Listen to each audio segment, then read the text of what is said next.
23. I'd like to open at 5:30 PM. Roll call, please.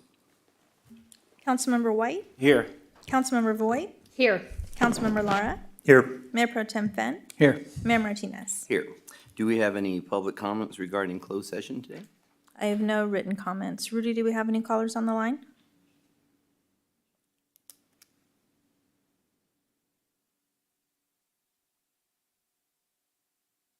I don't see him logged in, so let me, All right, let me have city attorney then just read the item for discussion. You can check back. Yes, the council will meet in closed session, item B1, which is conference with real property negotiators pursuant to Government Code Section 54956.8, and the property is at 105 West 6th Street, and the APN is listed in the agenda.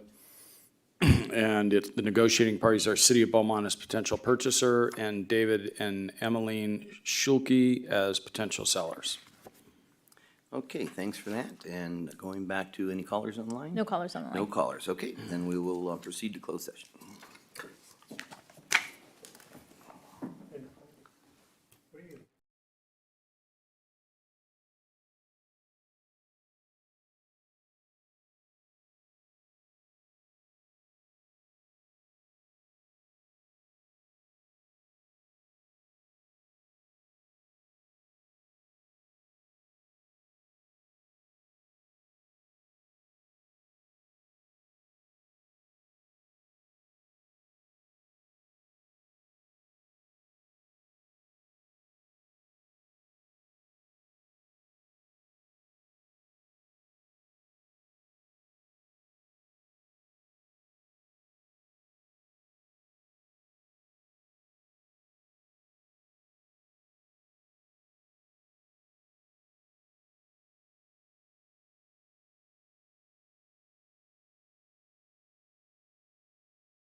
Pinckney, can you read out report?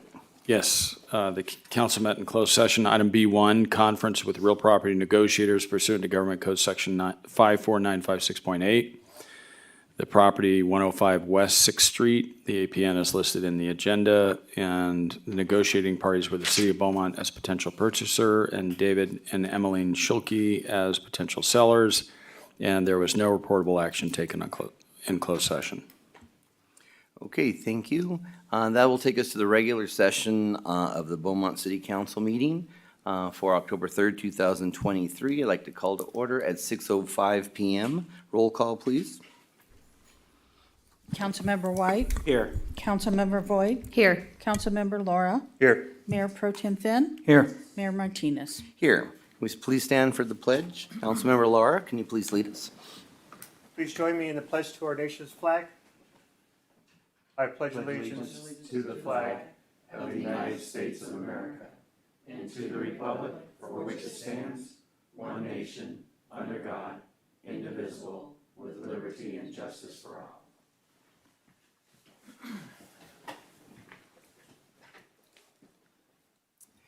Okay, so for item E, there is no correspondence, announcements, or proclamations, so that leads us to item F, public comments. Do we have public comments this evening? I have no written comments. Rudy, do we have any callers on the line? I have no callers on the line. Okay, seeing none, we'll go to item G, the consent calendar. Is there any items wish to be pulled for discussion? Yes, Mr. Mayor, can we pull item G4? Okay, G4. Any other requests to pull? And do we have any public comments on any items on consent calendar? I have no written requests. Rudy, do we have any callers on the line for consent? I have no callers on the line. Okay, seeing none then, I'll make a motion to approve items G1, G2, G3, G5, and G6. I'll second. Councilmember White. Yes. Councilmember Voigt. Yes. Councilmember Laura. Yes. Mayor Pro Tem Finn. Yes. Mayor Martinez. Yes. Would you like a report on G4?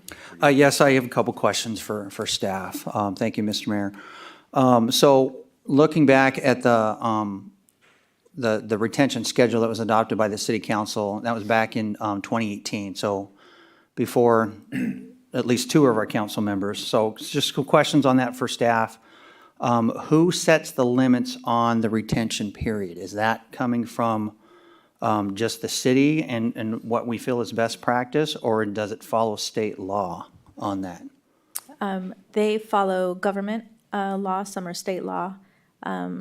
We have the ability to keep for a longer period of time if we feel that it's best for the organization to do so. But we follow government code and Okay, state. so any timeline that we have set as a city is not sooner than any state law, correct? Correct. Okay, thank you. Never sooner. And then in the report, I see that there are retention codes. Is that a city-generated code, or does that go along with like a state mandate law that goes along with that? The retention code correlates with the retention schedule. So there's a line item for each item within the retention schedule, and that code correlates to each. So those are city initiated. Okay, and so then does it take a lot of staff time to figure that out, or do we have an automated system that kind of rings a bell for you to say, okay, this can be reviewed or this can be moved on? We have a new staff member on board. We have a records technician, so this has been her function. So that's why there are so many that we have before you now, because now we have a person to do so. All right, very good. Okay, thank you. That's all the questions I had. All right, thank you. Any other questions? If not, I'll entertain a Okay, motion. I'll make a motion that we approve a consent item number G4. I'll second. Councilmember White. Yes. Councilmember Voigt. Yes. Councilmember Laura. Yes. Mayor Pro Tem Finn. Yes. Mayor Martinez. Yes. That brings us to item H, the Youth Council report. Is there any items that council would like to suggest for the Youth Council to discuss or consider for their upcoming year? Mr. Mayor, with that, I know that we are looking to do some research on a community center. And so I'd love to be able to hear back from the youth of what they would feel would be activities that they would like to engage in and what those needs would be in terms of structures and facilities and so forth. So we can incorporate that into the city's needs. Thank you. Any others? Mr. Lara, do you have a comment? Oh, sorry, no, no, sir. All right, so basically, one of the focuses is for students to understand how city government works, so we incorporate some of those activities into their function, and then, of course, acting as an advisory board, so that would be perfect. I intend to work with staff. We have an upcoming survey coming up, so there's some other things there that I think they can definitely help us with. So we'll report out from our first meeting, and then as we go further, if there are any other suggestions, feel free to let us know at this time. Mayor, maybe just one suggestion. Maybe we can involve them in some committees potentially, or encourage participation in some of our committees. So we do have a youth on the EDC. Great. Our Economic Development Committee does have a youth on there. And it's open to the youth of the district, but one of our members happens to be there. So that is one. But again, if you see any future, let us know. All right, going to item I, public hearings. We have item I1, the public hearing and request to amend the Beaumont Municipal Code, Chapter 17.07, signs, and Chapter 18.50, outdoor lighting. We have a staff report, Ms. Taylor. Good evening, Mayor and Council. This item was advertised concurrently for Planning Commission on September 27th, as well as for the council meeting tonight. Staff is currently requesting that City Council continue the proposed item due to lack of quorum at the Planning Commission meeting. So Planning Commission was unable to act on the item. The item has been continued to the October 11th Planning Commission meeting, and then it will be revisited here on October 17th with City Council. All right, so I need to open public hearing at 6:11 PM.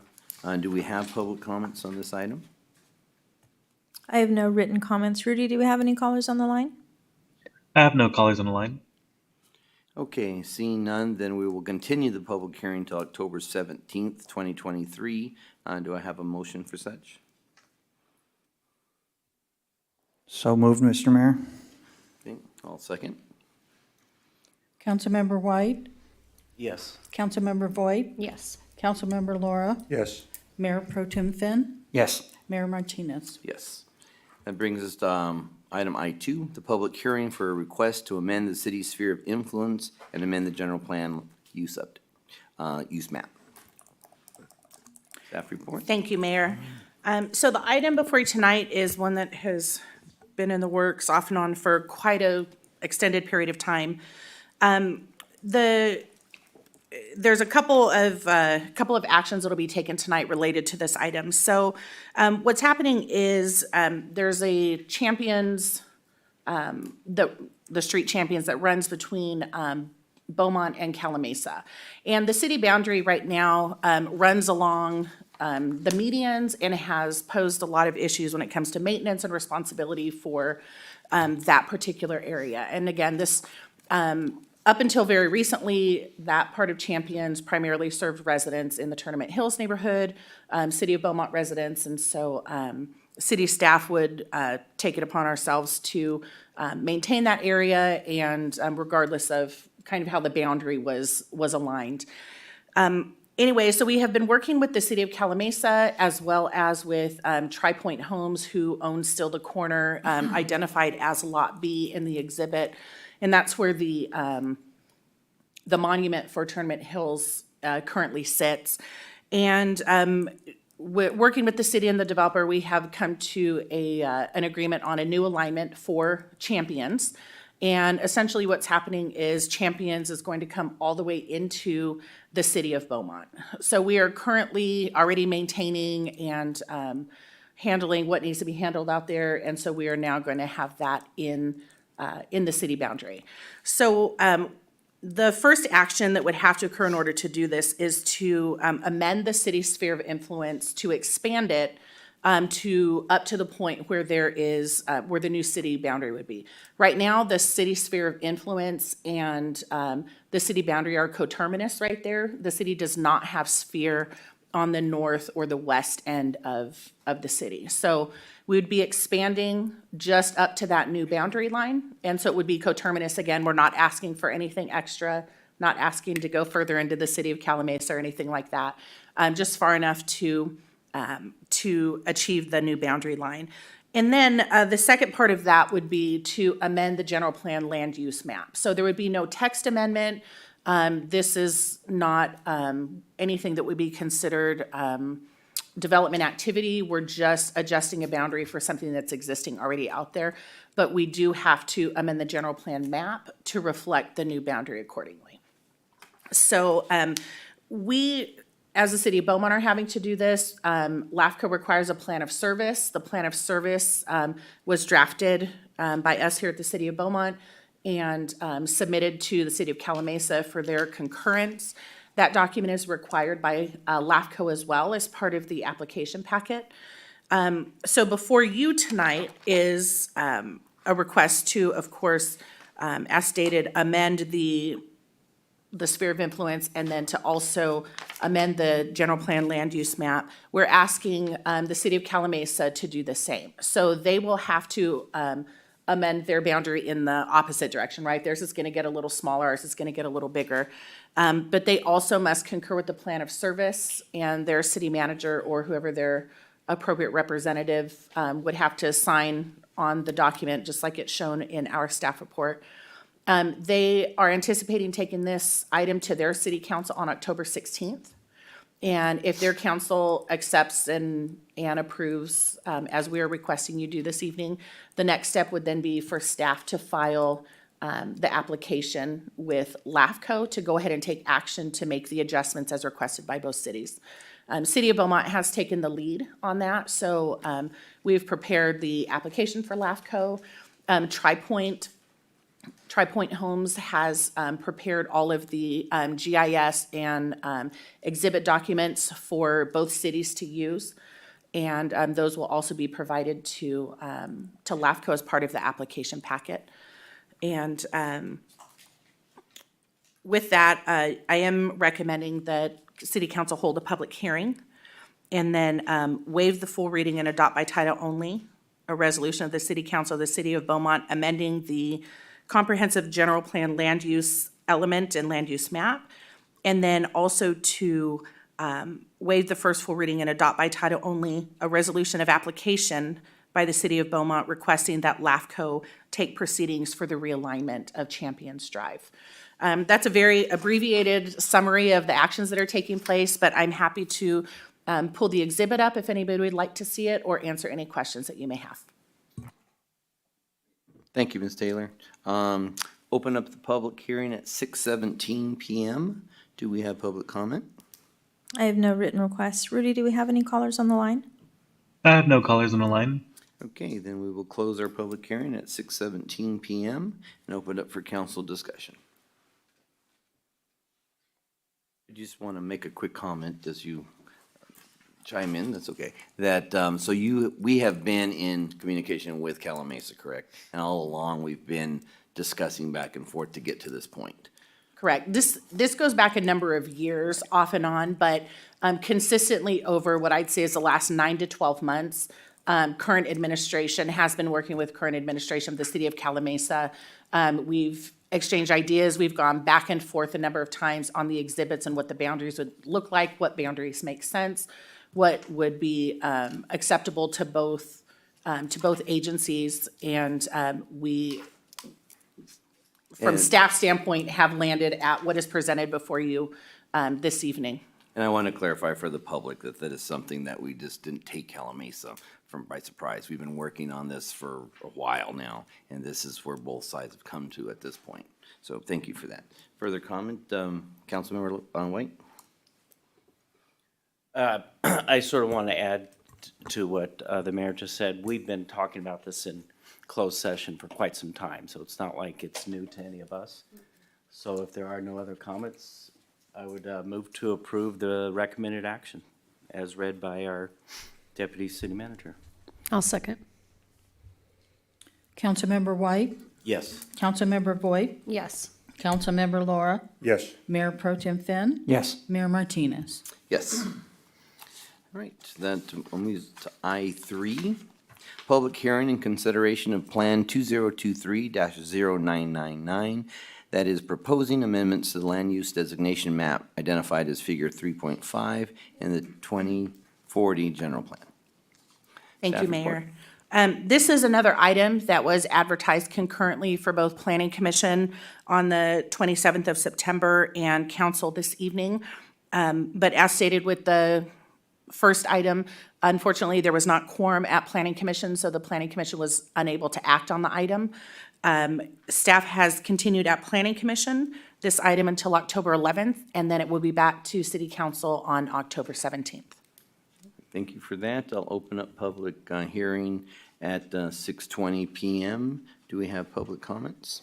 I have no written requests. Rudy, do we have any callers on the line? I have no callers on the line. All right, seeing none, I'll continue the public hearing till October 17th, 2023. Do we have discussion questions? I have or a motion? question for Christina. Councilman. We didn't have a quorum. Was there, what's the word I'm looking for? Reasons for that? There you go, extenuating circumstances. Thank you, Mike. So we had one that was, we were notified in advance, and then there was one that was an urgent situation that just happened that they didn't realize they were going to be unable to attend, and then another one that was, I would say, requested absence, but without the knowledge of knowing that someone else was not going to be there and there wouldn't be a quorum. Well, do some of the terms end this year, and we're going to be putting new people on planning commission, or is it every other year? I believe it's next year. I don't think we have any up this year. Yeah. Next year. Next year. I would like in a future council meeting to get a list of attendance. I want to know who's not coming and who is coming. Mr. White, I might want to just add in there that there's a plan in motion at the moment that might clarify some of these questions you're asking. We're happy to bring back an attendance audit for you, though. But Yes, that's all I'm asking for tonight. Yeah. Okay, and would you like to make a motion? Any other further discussion? Need a motion to continue? Mr. Mayor, I'll move that we continue as stated in the recommended action. I'll second. Councilmember White, Yes. Councilmember Voigt, Yes. Councilmember Laura, Yes. Mayor Pro Tem Fenn, Yes. Mayor Martinez. Yes. Okay, moving to item J, action items.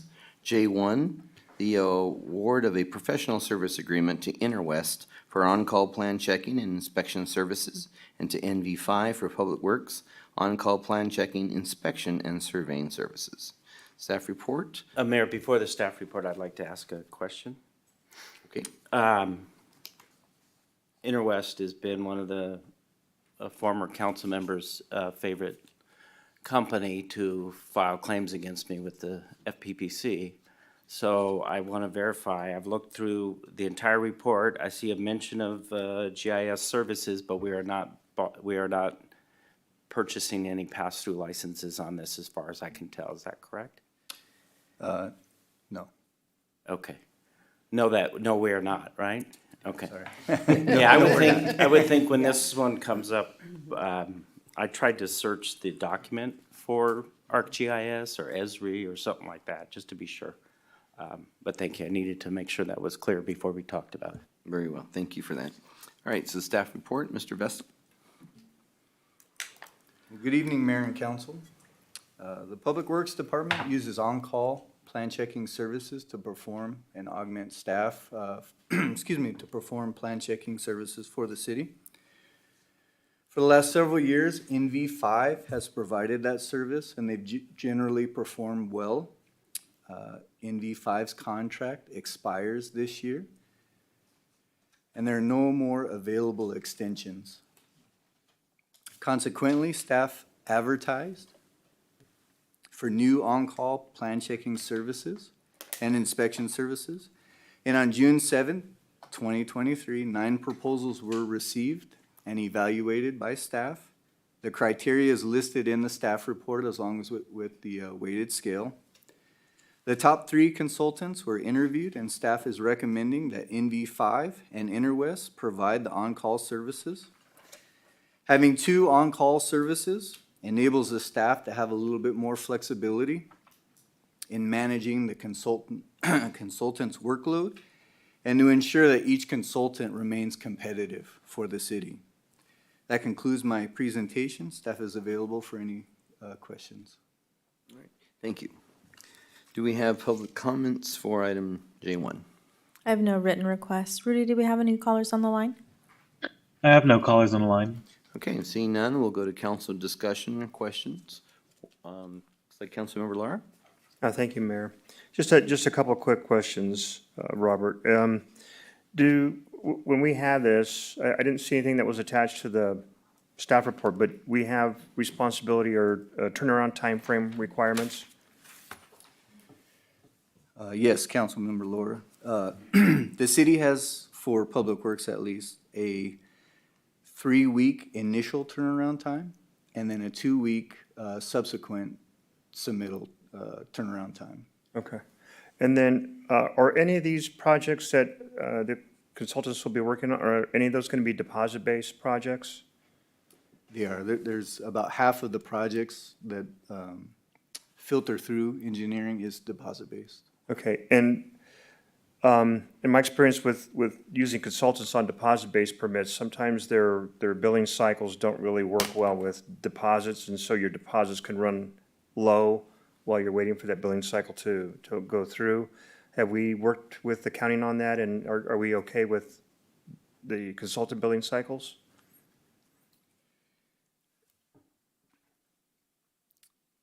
Yes. Sorry.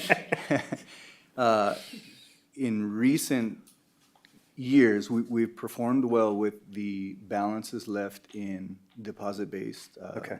The accounts. Staff has been trained to identify the need for additional deposits prior to receiving the plans. That way the clock doesn't start until the funds are adequately replenished. The city is also working internally with the plan checking and kind of plan managing software to have triggers embedded in it to flag those needs for additional deposits. Excellent. Thank you very much. I appreciate that, Robert. All right, thank you. Seeing no other discussion, I'll entertain a motion. Mayor, I make a motion to award professional service agreement to Interwest for our on-call plan check and inspection services, and to NV5 for on-call plan checking, inspection, and surveying services. I'll second. Councilmember White, Yes. Councilmember Voigt, Yes. Councilmember Laura, Yes. Mayor Pro Tem Finn, Yes. Mayor Martinez. Yes. Brings us to item J2, the discussion regarding amending sections 2.08.100 and 2.08.150 of the Beaumont Municipal Code pertaining to compensation of the city council, city treasurer, and city clerk following the adoption of Senate Bill 329. Thank you, Mayor and Council. Sorry, that's such a mouthful. There's a lot that goes on, a lot that goes along with this. Several amendments and ordinances and whatnot. But as the staff report explains, Senate Bill 329 was signed by the governor, and it replaces the old government code section that set your monthly salaries in 2011. So in 2011, the government code section said cities having a population of 35,000 to 50,000 could set salaries for city council up to $400 a month. Accordingly, now with Senate Bill, with the cost of living increases, the CPIs, things of that nature, Senate Bill 329 has elevated that, identifying our city and with a recommendation of council members up to $1,600 per month. And then a quick history lesson on your city clerk and your city treasurer.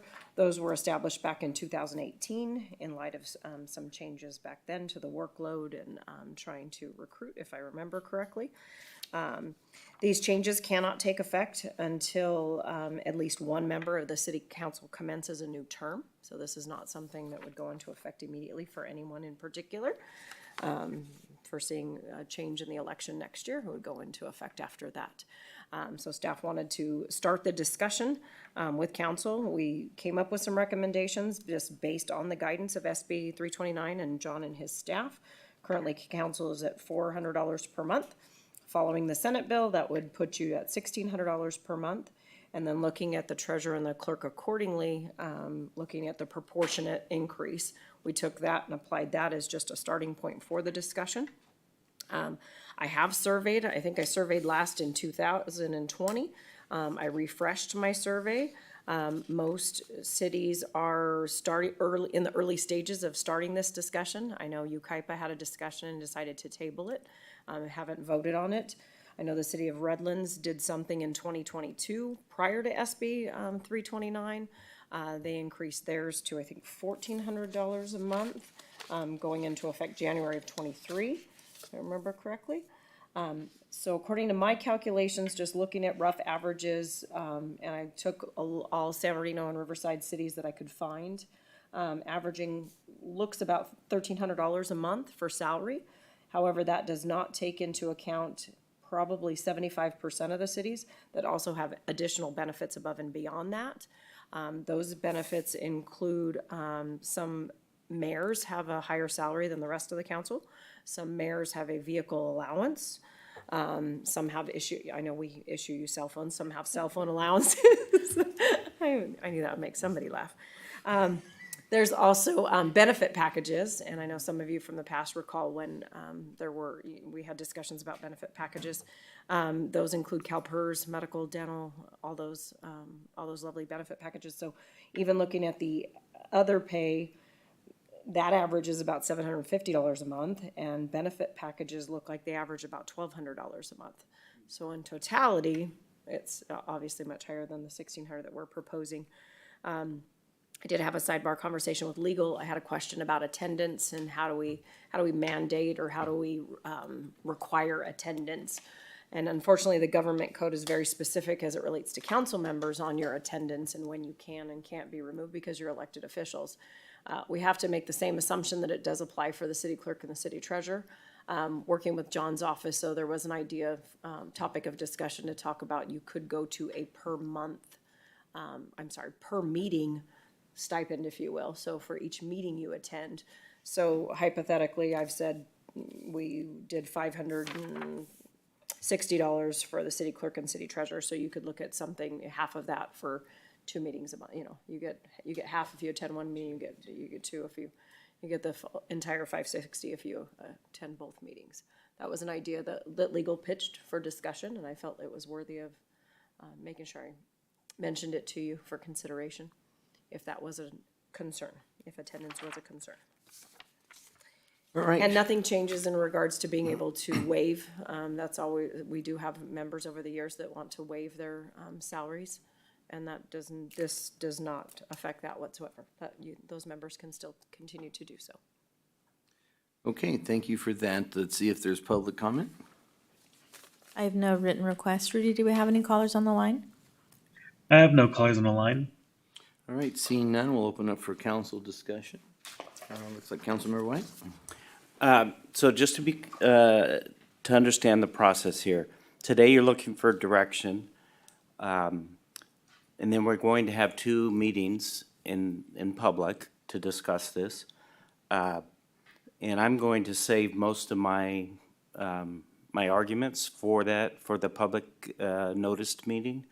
I know this was also publicly noticed, but some of the things you brought up, I'm not in favor of a per meeting stipend because I think that sends the wrong message. If all we had were 2 council meetings a month, then I think $400 a month is a reasonable amount. But we do a lot more than that. And again, I'm going to save most of my argument for later. But I also would like people to consider, or for my colleagues to consider the fact that we haven't increased it in 12 years. We had the opportunity to increase it by $12 back in 2015. It's not an easy vote to make because of all that comes with it. So I would want my colleagues to understand that whatever value if we agree to and come to a decision to increase the compensation, whatever value we have, we need to understand it's probably not gonna change for another 10 years. So, maybe back 12 years ago, $400, made sense. So for direction for me, I'm not in favor of the stipend.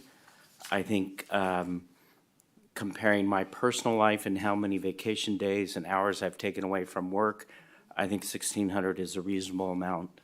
And, that's where I'm at this point. Again, I look forward to, a more, detailed discussion once we know what we're actually approving or not approving, but. No, and I apologize, I meant to mention that. I just ran some quick averages based on what I know some of you attend.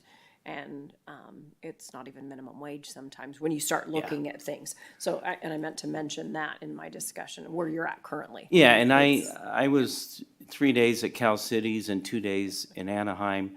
That's 5 was vacation gone. days that I took from work. And what we make right now is about equal to 1 day of pay in my private life. So that's all I'm gonna say at this point. Thank you, Mayor. Okay, thank you for that.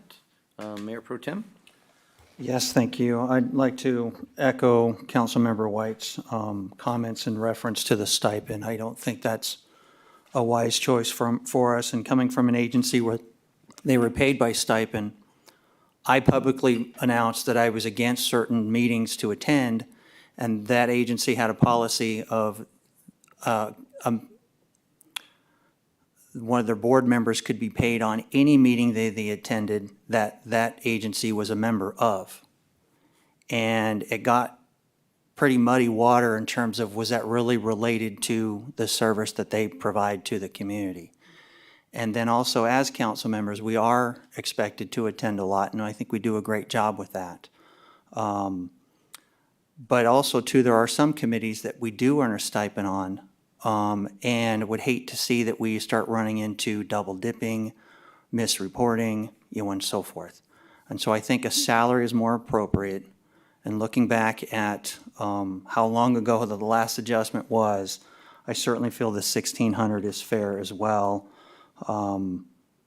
It's certainly a labor of love, I think, for all who serve, and that's expected of us and expected of new candidates that want to run for office as well. But just wanted to share some quick stats. I look back at all the elections that they have on the county's website going back to the year 2000. So there were 12 elections. In 4 of those, there was 1 extra candidate for the number of seats that were available. So there were not very many that were, in my opinion, very interested in running for council, and that's not good for the community, with one of those years where there was no election at all. So I understand and I appreciate Councilmember White's advice on this is not an easy decision to make, but I think it's fair, and I certainly support and like the idea of the legislators who put it together, that we're not looking at our own seats. This is for future. And so if it brings on more competition, I think it's great for the city. And so with that, I'll have more comments probably later in additional meetings, but I would recommend we stay away from a stipend and work with the 1,600 salary. And just to be clear on the stipend is still up to the 1,600 per the Senate bill. That was just a caveat idea if you wanted to consider something different for the treasurer, the clerk, or yourself. I want to make sure. Right, thank you for that. Councilmember Laura?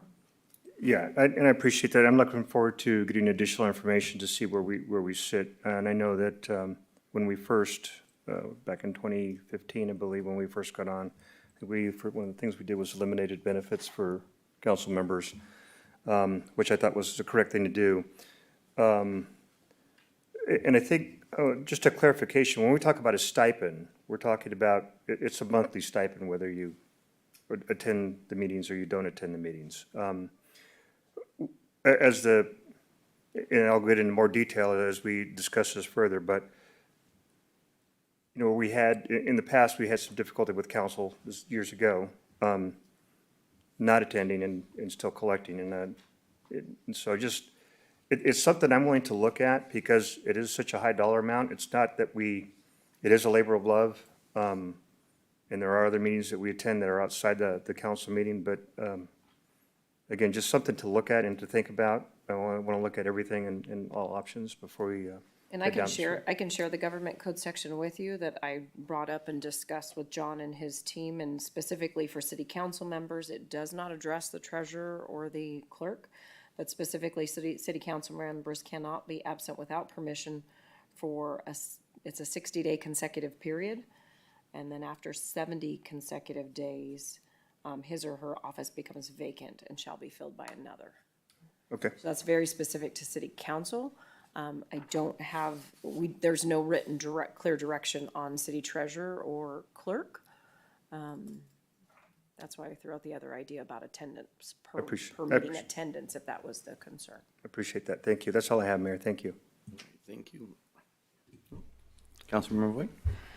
Yeah, I'd just like to, I think, echo, thank you, Mayor, what Councilmember White, Mayor Pro Tem Fenn said as well.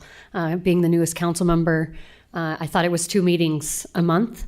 So I can tell you that was, I don't want to say a rude awakening, because I've thoroughly enjoyed it and continue to enjoy it, but it's definitely a labor of love. I empathize with the use of my own vacation days, as I do very similar. And so I agree that I feel that the compensation is adequate to the time in which we put in. I can definitely understand the time commitments, and I would hope as public servants we continue to hold that up to the highest of levels. So I think that's where I stand. And same for the treasurer and the clerk as well. They put in the time, and I agree. That would be my thoughts. Another comment? Great, thank you for that. Yeah, 3 real quick. I agree. I think we need to consider the clerk and treasurer compensation increase as well. I like the idea of 60 days, you're not receiving a check. Can we replace a council member if they're not here? We had a council member who was not here for several months, and because we didn't have that council member's permission, there was nothing that we could do. So, I think this was something new in the 2023 legislation, this Okay. government code section in this language. Correct me if I'm wrong, John. and I'm a little nervous about doing that, just because things come up, and if a council member, for whatever reason, is not here for 60 or 70 days, I don't think they should be compensated. But I think the only people that should remove a council member is the voters. So that's sort of, I wanted to give feedback on that. So just to respond to that, there is a process under California law called quo warranto. And that process involves the city filing an application with the Attorney General of the state of California if the city council believes that an office should be deemed vacant. And the Attorney General of the state of California has to give authority to the city to file a lawsuit in court to deem the office vacant. And once you get authority from the AG's office, then you can file the action, and then a court can rule that that office is deemed vacant. And one of the benefits of a quo warranto action, when you have somebody that's been absent a lot, is you may have a council member who claims, no, my office is not vacant, I am still a council member, and I'm going to show up and I'm going to vote. And a council who's already replaced that council member, so you've got 2 people claiming to hold that office. So a clear and clean way to do it is through the quo warranto process. That's how it's normally And I done. think if that's outlined in the whatever resolution or ordinance we're going to pass, I'm comfortable with that. Do you want that added to it? Yeah. Thank you, Mayor. Well, there is the Government Code Section 36513 that kind of lays out the absentee rule, and if you're absent so many days, over 60 days, then you can't be absent more than 60 days from office. But the right way to do it, so there's no discrepancy or dispute as to whether the office has been deemed vacant and the person replaced, is through the quo warranto proceeding. Can we tie the compensation to the 60, 70 days and not necessarily the removal of a council member? That's one thing I'd like to know when you bring it back. Yeah, it's, so when somebody has a right to something from the government and you're taking it away, then you really have to afford them due process. They have a right to that salary. And if you're gonna take it away from them, whether it's discipline or something else, they have a right to due process. And that's why we suggested, you might consider, instead of getting into that realm of taking something away, maybe you pay per council meeting attended by certain people. That was Yeah. where that idea originated, to avoid a punitive approach or a disciplinary approach of taking something away. Instead, just pay per meeting. I would prefer personally not to have taking the right away, but also not to have a per meeting value. So, Understood. And so my suggestion would be that you keep the two issues separate. If somebody's not attending, then we deal with that under the code and I'm there's a good with that. process, and we deal with it that way and not through compensation. I'm good with that. Mayor Pro Tem? Thank you. Just so an added comment, so any percentage increase to council, I would support for treasurer and clerk. So the apportionment as proposed. Correct. Okay. Right, so I just want to mention that I agree with my colleagues here. I do support the recommended action by staff. I do agree with the proportion for the clerk and the treasurer's office. I am not in favor of the per meeting as well, so I think the salary is the way to go. And I do look forward to a full discussion at our public hearing. Do you have direction? I think I do. Thank you very Okay. much. Seeing no other comments, then we will move to item J4. Consider adopting a resolution waiving the major special event permit application deposit for the Fairway Canyon Community Homeowners Association HOA Falls Festival. We jumped. Did I move? Oh, we're at J3. I apologize. We wouldn't want to rob Doug the opportunity. Oh, definitely not. All right, so let me correct, we're on J3. Authorization for the procurement of playground equipment for DeForge Park, Star Carlton Park, Mountain View Park, and Sunny Hills Park. Yes, Mayor, I'm excited to give you guys a staff report and update on some new improvements that are coming to various parks throughout the community. As stated, DeForge Park, Star Carlton, Mountain View, and Sunny Hills are all going to be receiving a new playground, which is all budgeted through our CIP program, 2 projects. P9 and P20 on our CIP list. So we're excited to go through this process. This is an amount to purchase the equipment. Also, as part of this, we'll begin to move forward with the community. We've selected a design that fits in the area that we have to work with, but we're going to start working with the community to pick out colors and special amenities that can be swapped out, and do they want slides that go this way or that way, or those types of things. And so we're going to be doing those pop-ups in those parks with the community real shortly here, and getting their feedback and then putting this order in once if you guys move forward with approving it. So we're excited. This is just a part of a few of our parks that are getting some facelifts, so we're happy to bring this report to you tonight. If you have any questions, please let me know. Thank you, Mr. Story. Do we have public comments on item J3? I have no written requests. Rudy, do we have any callers on the line? I have no callers on the line. All right, do we have council discussion? Councilmember White? Yeah, can you give me just a sort of a summary of the timeline on this? The purchase, they are telling us that it is 12 to 16 weeks for delivery, and then each of the playgrounds, the 2 larger playgrounds, have an install timeline of about 3 weeks. Okay. And the smaller ones are 1 week. So it'll probably be a 6 to 8 week installation process. We'll hire one company. I'll be coming back to you with a contract for the installation company. That'll probably be an 8-week process to do all 4 of those parks, and we will receive those. They are telling me 12 to 16 months once I get approval, and once this moves forward, I'll put the PO and everything in tomorrow. 12 to 16 what? 12 to 16 weeks, not months, I'm sorry. Okay. I'm sorry, 16 Okay. weeks, 12 to 16 weeks. Thank you, Mayor. So there's nothing more, Councilmember Voigt. Thank you, Mayor. Just one question. Does this include the wood chips or whatever else will be? Yes, so one of these parks is Mountain View, which currently has a pour and play system. We're going to be going to a wood chip system at that park, and we've found that it's still an ADA compliant option for us, and the pour and plays, if you go to Mountain View Park, the pour and play, it gets messed up pretty badly. And so we are gonna be replacing that one. These will all include a wood chip fiber in each of these parks. Councilmember Laura. Just really quickly, Doug, I was glad to see that these playgrounds include shade covers. That's what's been a big Yes. issue in the past, so thank you for Yes, that. no problem. That's all I have, Mayor.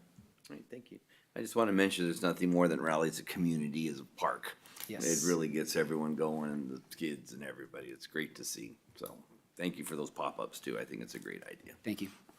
All right, so with that, I'll make a motion to authorize staff to purchase playground equipment for DeForge Park, Star Carlton Park, Mount View Park, and Sunny Hills Park in amount not to exceed $457,294.21, payable to Playcore Wisconsin, Inc., DBA, Game Time. I'll second. Councilmember White, Yes. Councilmember Voigt, Yes. Councilmember Laura, Yes. Mayor Pro Tem Finn, Yes. Mayor Martinez. Yes. Now that brings us to item J4. To consider adopting a resolution waiving the major special event permit application deposit for the Fairway Canyon Community Homeowners Association HOA Fall Festival. Good evening, Mayor. So before you this evening is a request to consider adopting a resolution that would waive the major special event permit application deposit for the Fairway Canyon HOA. The HOA hosts throughout the year a number of events for the residents in their community. On September 6th, we received an application for a waiver of their fall festival fees.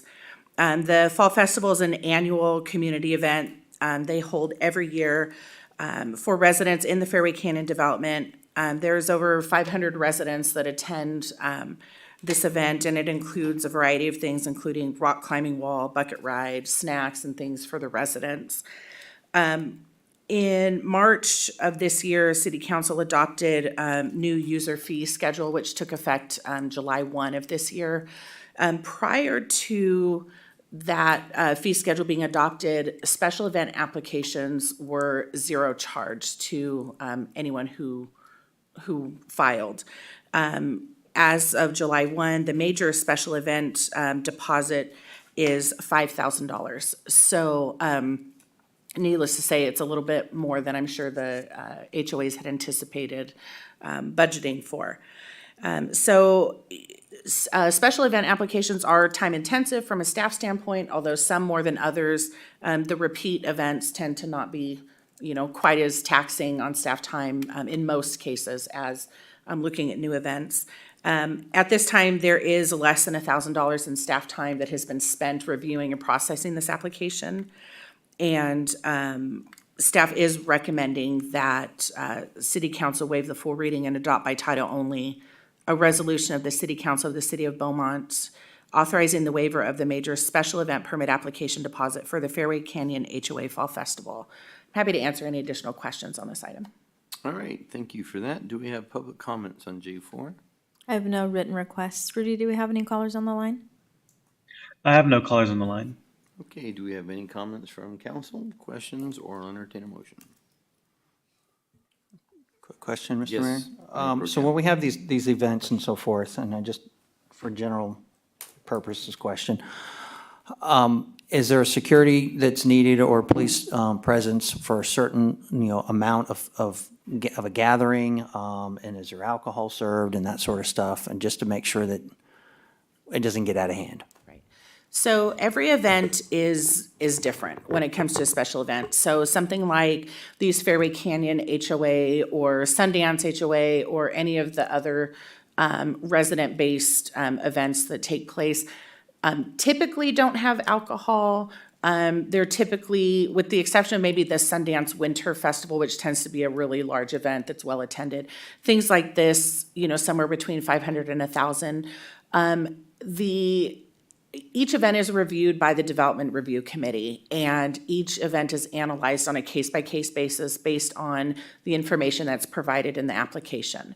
So the application is very comprehensive. For the special event, it's probably about 8 pages, and it asks every question related to alcohol sales or consumption, food, tents, carnival, games, rides, are we closing a street? Are we using generators? Are we, all kinds of questions. So it really gets in the weeds on an event as far as all the details. And then additionally, we require that there be a narrative provided, that talks about anything that may not have been addressed on the application form. From that point, it goes into the planning department. It's assigned a case number, and then it's set for the DRC agenda, the Development Review Committee agenda. At that time, all of the staff departments, so PD, fire, public works, community services, planning, everybody else that sits around that table, code enforcement, et cetera, waste management even, has a chance to put input into the conditions for that event. And so whether it's from our public works department that, you have to provide a street closure plan, or whether it's from our waste management, you have to provide X number of trash cans for the event, or, so on like that. PD, if there's alcohol, then that sends it down a whole nother road with private security as well as potentially police department attendance. In some cases, for something like this that may not have alcohol, we would say you need X number of security personnel or crowd managers based on, what the anticipated attendance is. And those conditions typically come out of the police department. That's sort of their area of expertise, right? And then fire goes through their checklist, building and safety the same and whatnot. So it's a pretty comprehensive review to make sure that each event has meets the public safety requirements that need to be met for whatever type of event that it's going to be. All right, very good. I appreciate the background information. Thank you. Thank you. Any other questions, Mr. Lara? Yeah, so as we go through this, and I know that we had discussed this in a prior meeting, are we looking at some type of maybe a triage, so you can maybe limit, and I appreciate the fact that staff's only got 1,000 into this, but it'd be nice to be able to look at, the community benefit. Is this open to the entire city, or is this just within the HOA? Do you know? So for the HOA events such as this is typically geared just towards the Fairway Canyon residents. Same with most of the other HOA events. They tend to cater to their own residents. I don't know that I've ever seen anything come across an application that excludes attendance by the general public, but it's Okay. not like it's marketed out to the general public as a community event. It's typically marketed within Right. the community for which the event is intended. Okay. And do we look at, and I guess, and I'm just saying for council, maybe in the future, we can have a list that includes, are you a nonprofit or are you a for-profit? Because to me, for-profits, I'd look at differently than nonprofits, right? But I agree with the staff. I appreciate staff recommendations as well, so thank you for that. That's all I have, Mayor. So Mr. Lara brings up some points that I had down as far as getting kind of a policy perhaps, or at least guidelines so that we understand, how we go about issuing waivers and so forth. Because, profit, no profit was one of my concerns I wrote down. But also when you're looking at HOAs, they have their fees that they charge. Right. So, I don't call them a for-profit, obviously, but, they're charging fees and they have an area that's for their homeowners. So I would almost go far as saying that if city money is requested, that the event would have to be open to the public. And that would allow me to be comfortable saying, okay, we can do this, but you're gonna have to open it to anybody that wants to come. And therefore, if they wanna stay within their community, then they obviously have the right to do that, but they would probably have to choose not to use city funding. So that's kind of and these are the type of things that'd be nice to start getting down and kind of hammered out so that we kind of have this vision going forward. So we want to be equitable and we don't want to say yes to one and no to the other, especially if they're the same, like a different HOA comes around. So I'm not sure if we're at that point here, and at what point we discuss that.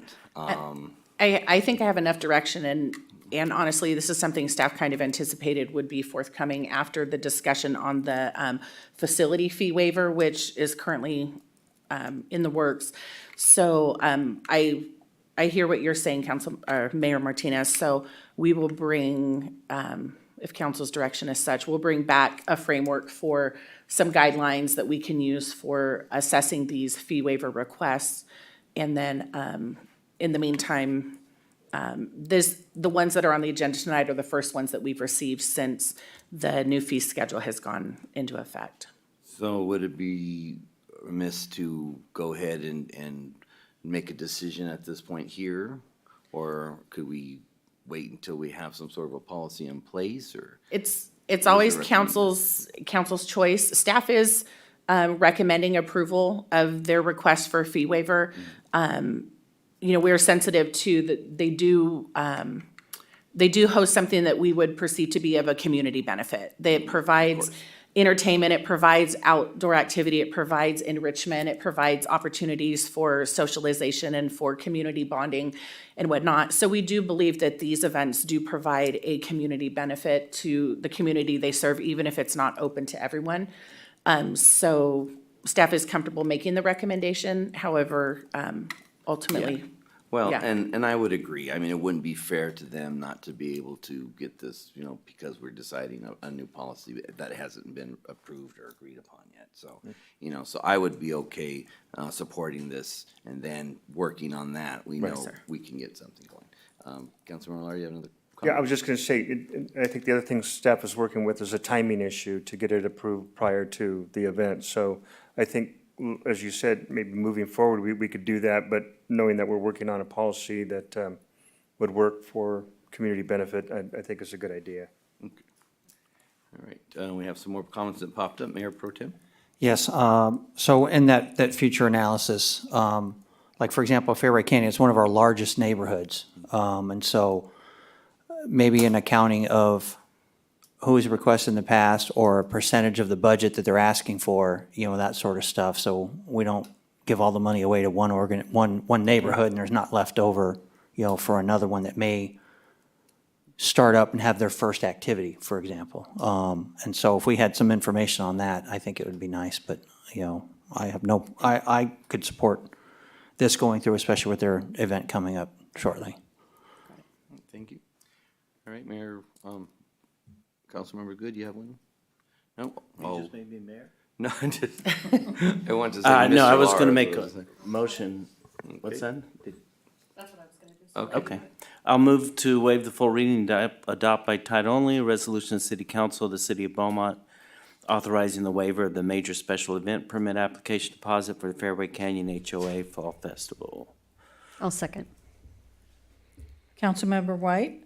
Yes. Councilmember Voigt? Yes. Councilmember Laura? Yes. Mayor Pro Tem Finn? Yes. Mayor Martinez? Yes. All right, with that, brings us to item J5. All right.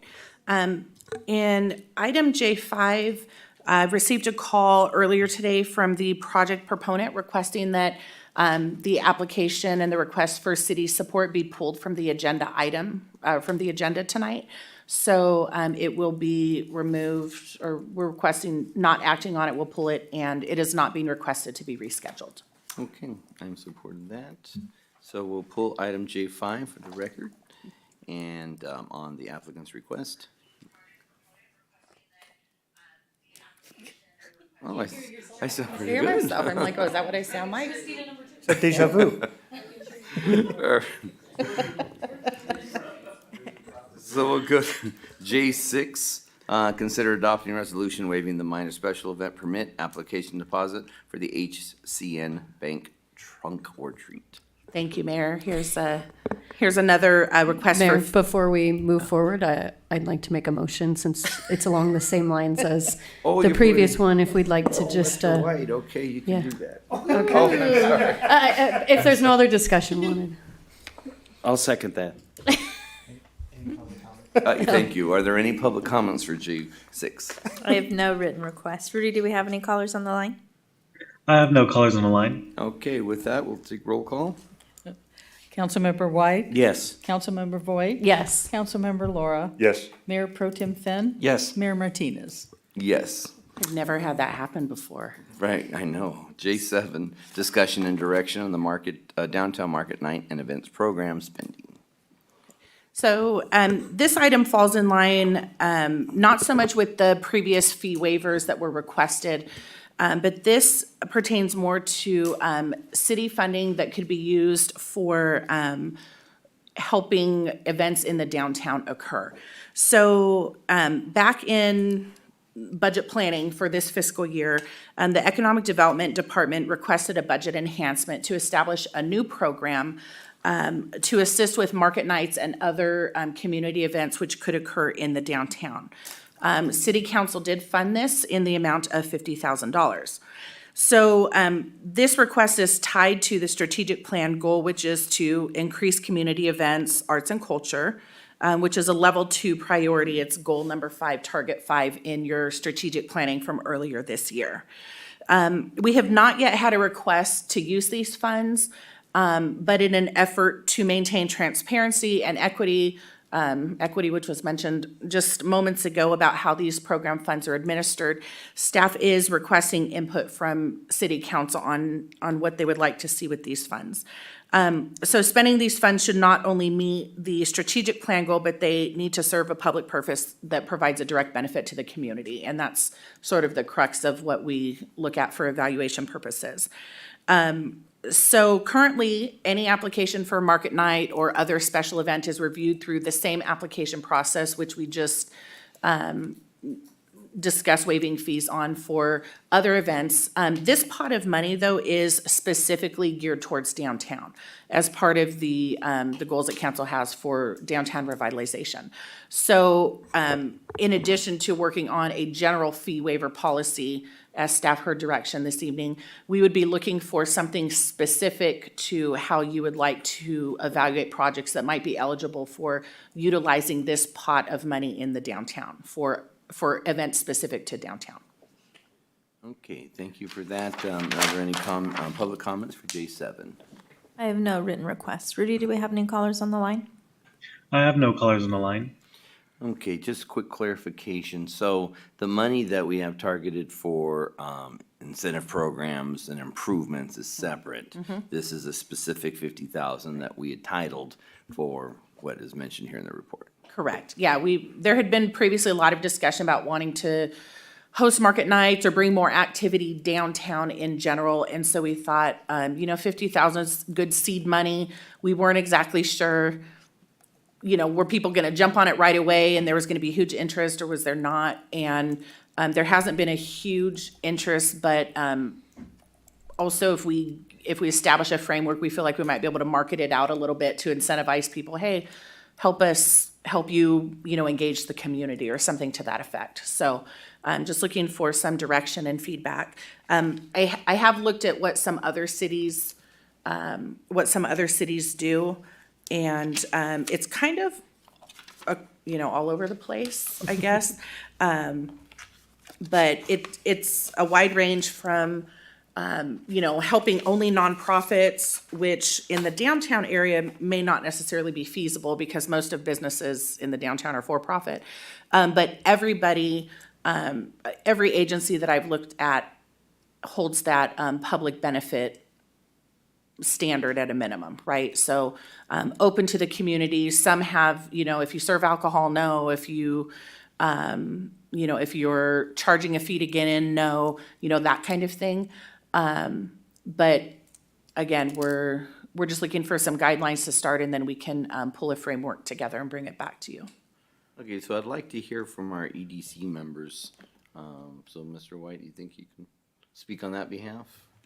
Sure.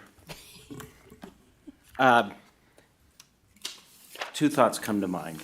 Number one, we earmarked $1 million for streetlights. We need to get those in. And number two, I think the city should sponsor a regular market night in downtown. And so as far as, supporting other, programs, I'm okay with that. But I think there is an opportunity right now, my recent discussions with the Parks District, and I think you're aware of this as well, that they are no longer interested in continuing to do a market night, and they would love to see the city pick up the ball and run with it. So I think doing a market night, city-sponsored, to promote our downtown, I think would be a good use of the funds. Okay. But I want the streetlights up before we have something like that. So I don't know if streetlights is gonna take 2-3 years to get up. Maybe we could get an update on where we are on that, because I think we Absolutely. approved that 2 years ago. And I thought that was I thought streetlights and garbage cans were a slam dunk. Right. So anyways, you know me, you guys never move fast enough for me, so. That's all I had. Thank you, Mayor. Thank you. So let's go, Councilmember White. Yeah, I just have a couple questions. Thank you, Mayor.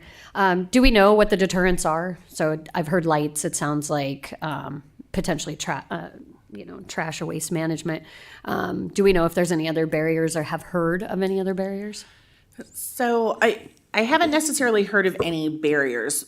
I'm going to preface this with, this is my perception after having spent the last year and a half working with the businesses downtown to get these incentive programs up and going and kind of gauge what's going on.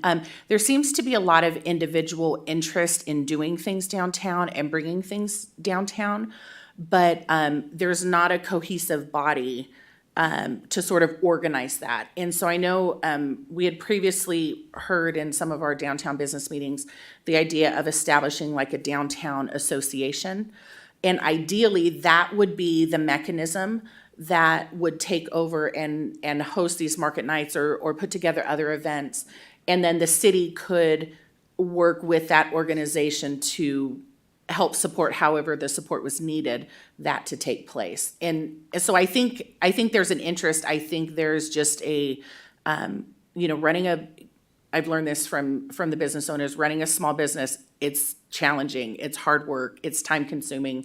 It takes a lot of effort and time, but so do planning these events. Mm-hmm. And so there's not necessarily always the bandwidth for an individual to take this on, and it's a big undertaking.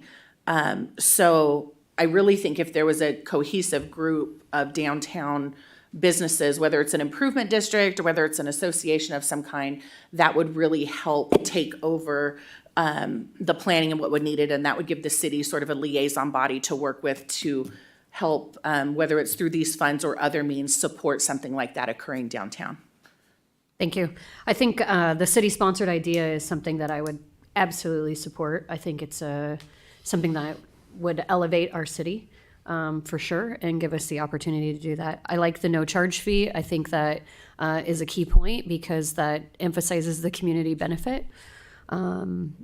And I really think we need to investigate the barriers at why this isn't being done. I think time's probably the number one thing, and to determine how we can eliminate those barriers, whether that's providing lights, I don't know, whether that's providing fences, is that providing police services, is that, offering maybe some of these as the resources for that 50,000, is that something where we could move monies from one bucket to the other? So potentially, if they're going to have to be charged for police services or some type of security along those lines, is there something that we could offset with regards to that and shuffle the funds out of that 50,000 over to the public safety? Sure. That pot of money could be used to offset other city costs that they might otherwise have to pay for. And that would be, again, a decision that council could make when staff presents the framework. We can put that as an option for if any, what type or all, services, whether it's everything but PD or whether PD is included or, anything like that. But we could include that as an option for utilizing those funds. I had heard, I think previously in some of our discussions as well, that it sounds as if the application fees for some of these events may be cumbersome as well. I don't know if that's a deterrent either. Maybe we can look at some type of standardization of that event form itself. I mean, I know if I have to fill out 5 pages, I'm just going to say, forget it. So, potentially if we can scale that down a little bit, that may, be beneficial for the applicant as well. I don't know, just trying to figure out a way in which we can get more of these, or essentially establish a plan on certain streets. I don't know if there's a way to stand, like, hey, the street is somewhere that we would always suggest you do this, so here's the plan we have for it. And it's already cookie cutter, kind of like the design, kind of for the ADUs where we Yes, have things exactly. along those lines. If we could create something like that and maybe help in that aspect, that may be beneficial as well. Those are just my thoughts. All right, thank you. Mayor Pro Tem? Yes, thank you. Councilmember Voigt kind of touched on what I wanted to bring up. Part of it was, if the city's going to host it, which I think is a great idea, where do we do it? What segment of the street? Is it on 6th Street west of Beaumont Avenue, or do we shut down Beaumont Avenue from 6th Street and going north? That sort of stuff. And perhaps, if we want to get this going sooner, then let's look into maybe renting lighting for the temporary lighting and so forth. Those little trailers where they have the poles that go up and so forth, that, maybe we can do a smaller event, try that, see how it works, see what, kind of involvement we get, and maybe learn and grow from a smaller event. But doing some research, having staff do some research of where we figure would be a good location to get walking traffic without disrupting our current traffic problem. Right, All right, that's all I had. thank you. Councilmember Laura?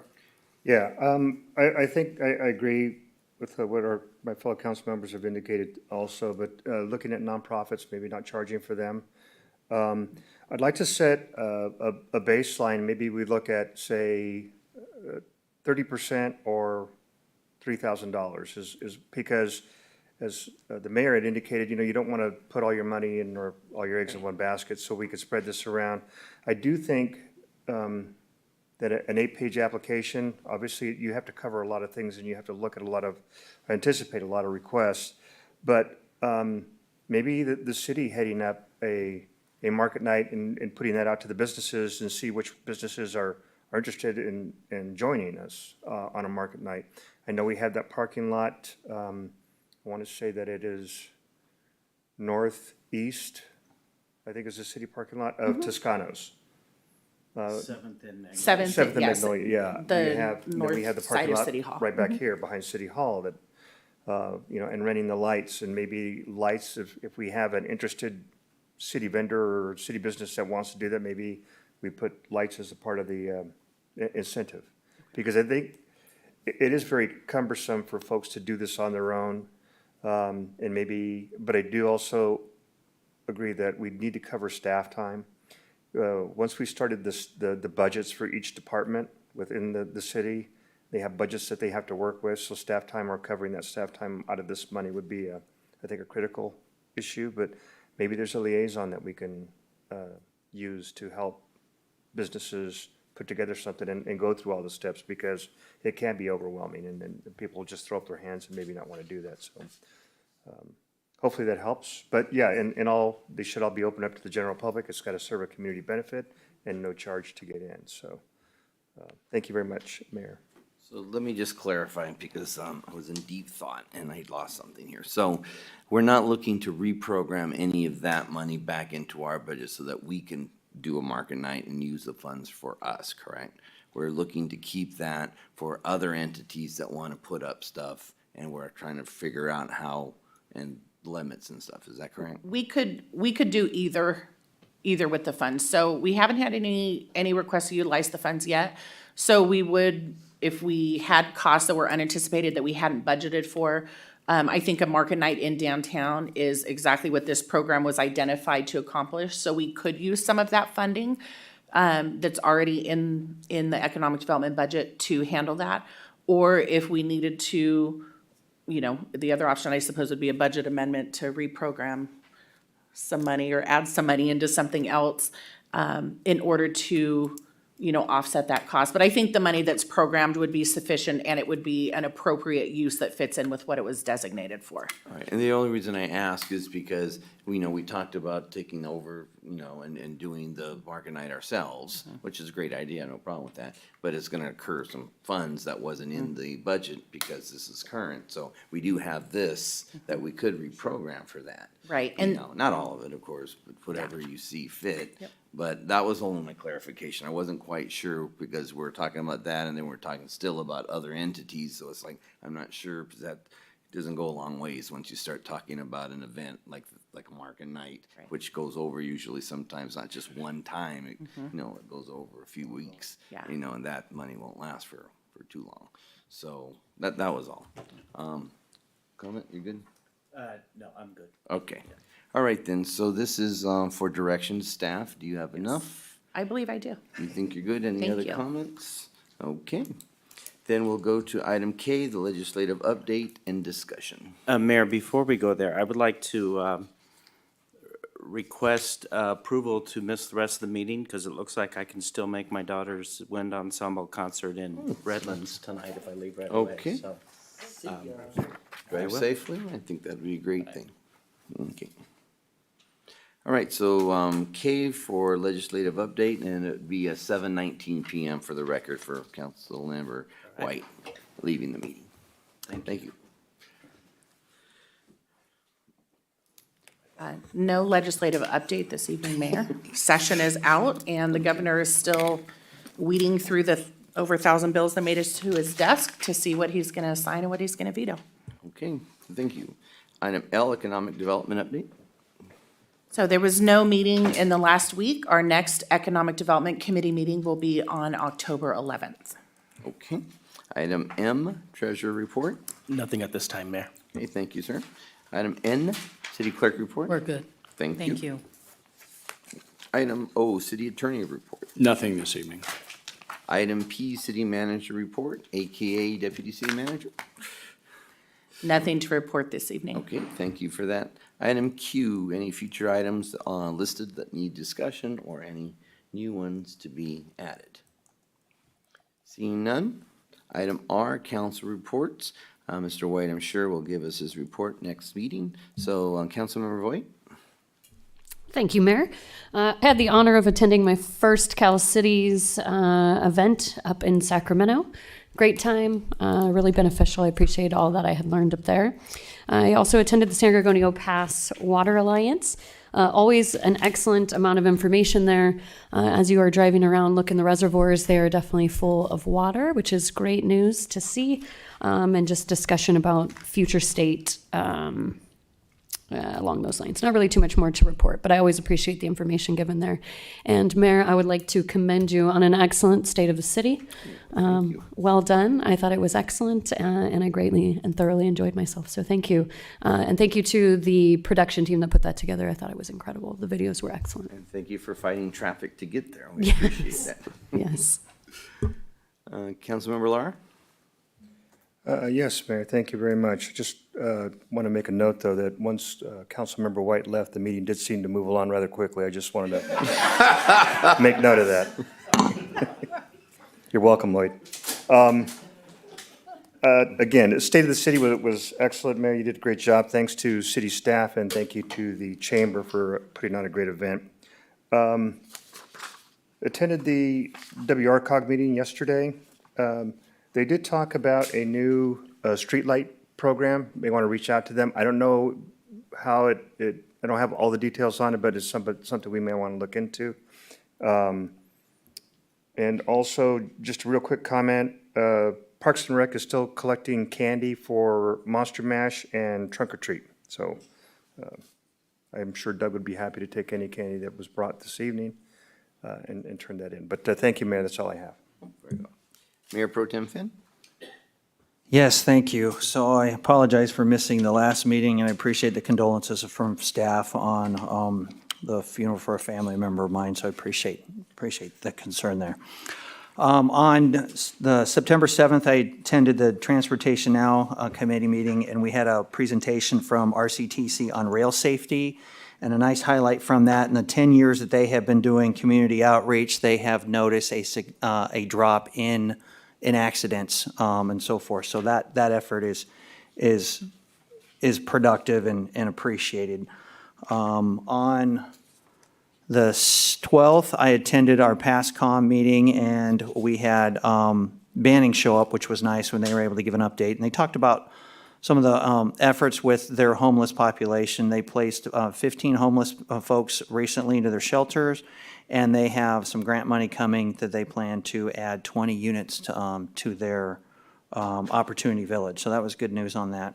We had a presentation in that same meeting from James Bean from Beaumont Cherry Valley Water District, and he talked about the flood control update and that master plan drainage line 16 that they had the grand opening or the ribbon cutting for and so forth. So it's really nice to see that we're able to reclaim local stormwater for flood control and for future water usage. So that was nice to get a report on that. On the 13th of September, I attended a Highway 79 Realignment Coalition meeting. That was, the front runner on that is Andrew Kotyuk, who is a council member of San Jacinto. We had, myself was in attendance, and we had a consultant representing our city manager who wasn't able to attend, so we took copious notes. I've got 2 pages worth. But one thing I was happy to see, and what we shared there is all roads lead to Beaumont. And they certainly understood the mindset of do not have any improvements that bottlenecks at 79 and the 10 freeway. And so we are on their radar. I will attend any future meetings that we hear about, but I think they might be maybe on a quarterly basis and so forth. So a big push for that. So I hope to be able to bring more information back. And due to conflicting meetings with our primary person assigned and our alternate, I was able to fill in and attend on the 14th, our Western Riverside Council of Governments TUMF, that's a mouthful, Pass Zone Executive Committee meeting. And in that, and it was approved unanimously that we recommended to WRCOG's Executive Committee to approve the fiscal year 2023 and 2024 TUMF Pass Zone 5-year Transportation Improvement Program. And in that, it includes traffic improvements and so forth, which impacts the city of Banning, Beaumont, and Calamasa with our Highland Springs Avenue interchange, Sun Lakes Boulevard extension, Hargrave separation, the Potrero Boulevard interchange, and in Calamasa, the County Line Road interchange, Cherry Valley Boulevard interchange, and Singleton Road and the I-10. So it's a good lesson learned for me by attending a first WRCOG meeting, but I think we finally have the county's attention, which is good. So I'm proud to report on that. And then, I'll finally give me my notes here. And then lastly, I wanted to also thank everyone involved in Mayor, good job on our state of city. And I appreciated the opportunity to be able to give the invocation to that. I felt honored in being asked. And so it was a great event, a lot of good things the city is doing, and it was a fun event. And we just keep growing and adding to it and getting better and better at what we do. So appreciate everybody's involvement in that. Thank you. Well, I'm glad to see that the meeting schedule you've been holding up is great practice for your upcoming roles. So that, listening to that list, Yeah, that was a good test run. That's about right. Okay. That's about right. All right. Well, thank you for that. So I attended the Gov in the Park. That was a pretty good turnout, and I appreciate all staff there. And it's, I'm sure we'll work on some things for next year, but it is a great idea, and staff is there, they're happy, they're participating, so I appreciate that, and that looks great from our point of view, so thank you so much for that. The Cal Cities Conference in Sacramento, very busy time. I met with RPG for a while there, one of our consultants, and we had some great workshops and networking, and the time goes fast. So I did want to thank all my colleagues for attending, those that did attend. We did get a lot of valuable experience from that, so we appreciate that. I attended RCA, where we discussed our grant awards, and we have a stakeholders committee application that are coming up from stakeholders that they can be a part of for their input and so forth as far as the plan is concerned. Species of the month was the Hall's Monardella, which is a flowering plant, a rare plant that flowers. So that was nice to see. A lot of times plants are overlooked. They're not as fun as animals sometimes, but they're important. And of course, thank you for the State of the City. Thank you for everyone that attended. Again, Mercedes did such a great job. I want to thank her again very much for that, and Shannon's voice is just such a pleasure to hear on those videos, so that makes it nice as well. I've got a lot of good feedback from the community. Thank you, our city attorney, for being there as well, and clerk, and I know you couldn't make it, but thank you for that. I understand. But it went really well, so we have to top it every year. You gotta go to that next level, so we'll see. Pressure's on. So thank you, and thank you for Julie also for helping me, when she came in, for what she did. All right, well, I think we made it. 7:28 PM. I'll call the meeting adjourned. Man, see, you're right, see?